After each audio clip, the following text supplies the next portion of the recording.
સ્વાભાવિક છે, પ્રયાસ કર્યા ઉશ્કેરવાના, પણ ગુજરાતનો ખેડૂત, હું ખેડૂત છું એમના કારણે કહી શકું કે ખેડૂતની સંવેદના અમને ખબર છે. કોંગ્રેસને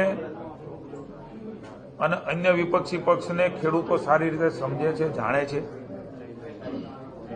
તમે સારો મુદ્દો કીધો છે. Please 1 minute please.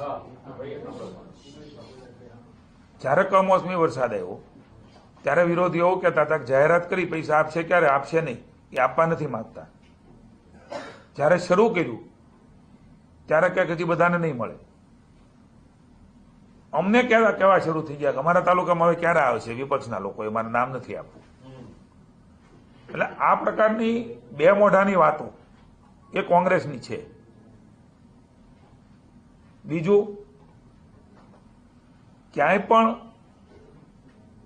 કિસાન કહી શકાય એ એમણે ખૂબ યાત્રાઓ કાઢી, ખૂબ સભાઓ કરી, માત્ર પાર્ટીની સભાઓ બની રહી. હું ગુજરાતના ખેડૂતોનો ઋણ સ્વીકાર કરું છું. અમારી સંવેદના હંમેશા ખેડૂતોની સાથે છે. નરેન્દ્રભાઈ જે પ્રકારે કામ કરી રહ્યા છે, નાની મોટી મુશ્કેલી તકલીફ આવે ત્યારે સૌ સાથે મળીને બહાર નીકળીએ. ખરીદી પણ થાય, સહાય પણ મળે, યાર્ડમાં પણ જણસ વહેંચાય. આવા ઐતિહાસિક નિર્ણયો ભારતીય જનતા પાર્ટીની સરકાર કરી છે કે ખેડૂતને ખબર છે. એમના ખાતામાં અપ્રચાર પણ કરવામાં આવ્યો કે જો તમે જણસ વેચવા જશો, સિંગ વેચવા જશો, મગ, અડદ, સોયાબીન વેચવા જશો, ડાંગર વેચવા જશો, તો તમને પૈસા નહીં આપે. તમામ પ્રકારના હથકંડા એ વિપક્ષે અપનાવ્યા.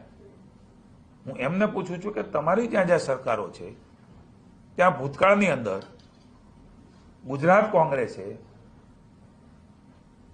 આ પ્રકારનો દુષ્કાળ પીડ્યો ત્યારે ખેડૂતને એ મજૂરી કામમાં લગાડ્યા હતા. એને કોઈ રકમ નહોતી આપી કે મજૂરી કરો અને તમે કમાવો.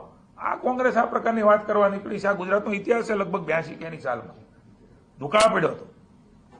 એ વખતે જે આપણા રાહત કામો થાય છે એ રાહત કામમાં ખેડૂતોને જોડવાનું પાપે કોંગ્રેસે કર્યું છે. અને આજે અમને કહેવા નીકળી છે કે તમારે આ કરવું જોઈએ, ચોકડીઓ પાડો. હું કોંગ્રેસને કહું છું કે તમારા મોઢા ગંધાય છે. તમે તમારા આઈનામાં જોવો. તમે કેવા પ્રકારે કિસાનો માટે શું કર્યું, કેવું કર્યું. મને તો આનંદ પણ છે ને દુઃખ પણ છે. તમને જણાવતા ધ્યાનમાં મૂકું છું